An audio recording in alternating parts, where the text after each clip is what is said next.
கும்பராசி இருக்கக்கூடிய அவிட்டம் 3 4, அடுத்தது கும்பராசி இருக்கக்கூடிய சதயம், கும்பராசி இருக்கக்கூடிய பூரட்டாதி 1 2 3.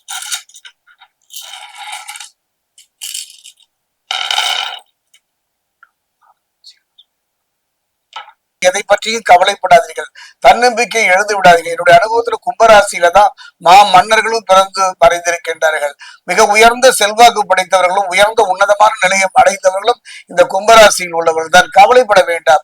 இது எவ்வாறு இருக்கும் என்று பார்த்தால், தன பாக்கியாதிபதினு சொல்லக்கூடியவன் யாருன்னு பாத்தீங்கன்னா குரு. ஏன் இவருக்கு சொல்லனா, தனம், ஒரு மனிதன் தனம் தங்குவதற்கும் அந்த பாக்கியத்தை அனுபவிக்கணும். நல்ல மனைவி இருந்தாலும் அதை அனுபவிக்கின்ற ஒரு திறமை, நல்ல செல்வம் இருந்தாலும் அந்த காலம் வரை இந்த செல்வம் கரையாமல் காப்பாற்ற முடியும்.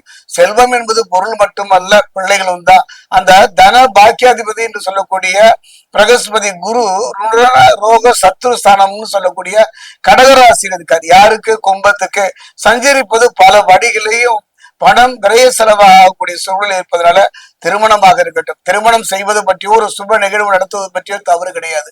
அதீத ஆசையின் காரணமாக கடன் வாங்கி செய்வதோ அதீத செலவுகள் செய்வதோ சற்று கவனமாக இருந்து விடுங்கள்.